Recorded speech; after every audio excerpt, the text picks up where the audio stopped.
Hoy en la aventura del saber queremos hablarles de datos. Se estima que cada día se generan 2,5 trillones de bytes. Los datos nos inundan y están por todas partes. Pero, ¿para qué sirven? ¿Cómo tenemos que ser capaces de verlos? Una investigadora especializada en la materia tiene las respuestas. Antes, el sumario. El Centro de Cultura Contemporánea de Barcelona inauguró el pasado día 8 la exposición Big Bang Data. Es un proyecto que se sumerge en el fenómeno de la explosión de... Mariluz Congosto nos va a dar algunas respuestas a partir de su propia experiencia. Hola Mariluz, buenos días. Buenos días. Vamos a compartir un café y hablar de este tema que a ti te apasiona tanto, que es el de los datos. A nosotros nos suele molestar mucho, ¿no?, cuando se habla de nosotros, de los ciudadanos en general, como números. ¿Tú eres más partidaria de pensar que somos datos? Bueno, yo creo que somos personas, desde que... Por los seguidores. Pero más que datos o más que... Le puede sorprender, si se pone a buscar información, ¿no?, sobre datos, visualización de datos, descubrir o leer alguna definición que directamente relaciona los datos con el nuevo petróleo, ¿no?, con una fuente de riqueza inagotable. ¿Es así? ¿Lo tenemos que entender de esa manera tan impresionante? José Luis Marín dijo, los datos son como el petróleo, sucios y difíciles de extraer. Entonces eso ha hecho que el análisis de datos, conforme se ha ido aprendiendo, han ido surgiendo complicaciones. Es decir, cuando ya se sabían hacer las cosas, pues los datos eran más... Vamos a entender, por ejemplo, que los datos son, bueno, esa herramienta que nos va a permitir tener una democracia más transparente, más accesible, quizá una democracia más soñada para todos. Ahora no tenemos mucha transparencia y la ley de transparencia no tiene muy buena pinta, ¿no? Los países anglosajones están mucho mejor que eso con nosotros.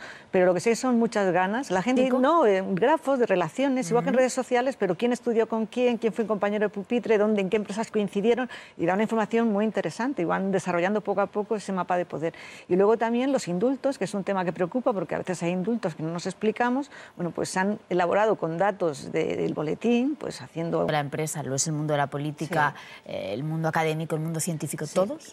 Hay muchísimas publicaciones de datos sociales, sobre todo con Twitter, que era una información que estaba pública en la red, pero bueno, también hay una ley de protección de datos que se supone que nos tiene que proteger.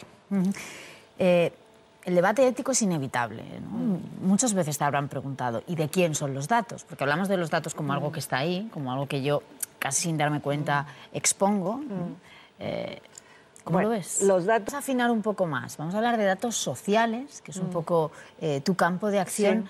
Sí.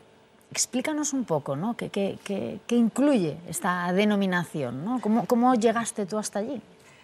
Bueno, yo llegué cuando la explosión de los blogs me interesó muchísimo que las personas normales, que ya no eran ni prensa, mucho los precios de las revistas, y también los autores tenían que ceder sus derechos a las editoriales. Entonces hubo un movimiento que dijo que propusieron que se publicara en abierto y que el autor decidiera qué se hacía con su obra. Las instituciones debieran de apoyar más. Bueno, al menos hemos dejado ahí caer este tema que da para mucho, da para otra charla.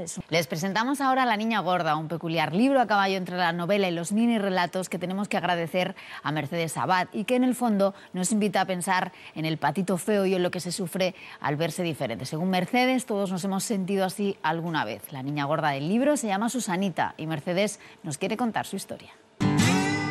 Se entiende que la realidad aumentada es el resultado de mirar un entorno real a través de un dispositivo tecnológico. De esa combinación surge inmediatamente un nuevo paisaje que combina lo real y lo virtual. La educación sabe que ese camino es fascinante para los alumnos y ofrece muchas posibilidades, como las que, por ejemplo, comparte hoy con nosotros Scientia, que es una plataforma que ha creado, entre otros, Diego Porto, ¿no? Porque suena un poco, quizá a la gente todavía les... Pero cuéntanos antes, ¿qué se necesita? ¿Qué necesito yo para poder disfrutar de esta forma? Bueno, yo o cualquier maestro, ¿no? Nos enseñabais esta forma de ver las células, de ver el cuerpo humano. ¿Qué se necesita? Pues en realidad no necesitamos... El producto nuevo que estáis presentando ahora en estos días es este cuento estupendo que habéis traído. Descargarse un cuento así. Bueno, como comentas, es una... Y seguimos viajando, aunque con un destino más lejano. Nos vamos a Brasil con un motero, aventurero empedernido, pero sobre todo escritor.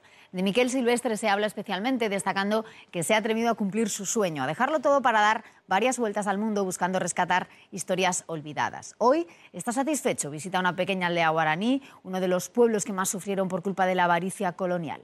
Con la recomendación de lectura nos vamos. Mañana jueves estamos preparando un programa muy distinto que tendrá música en directo, una invitación a dejarse llevar por lo que sugiere la arqueología y poesía visual de esa que te golpea cuando la contemplas. En el capítulo de las entrevistas estamos preparando una con 2 expertos que tienen mucho que decir sobre la exclusión social y sobre cómo la ciudadanía en su conjunto podría colaborar para que entre todos demos forma a un modelo más humano, más justo, más solidario y más sostenible.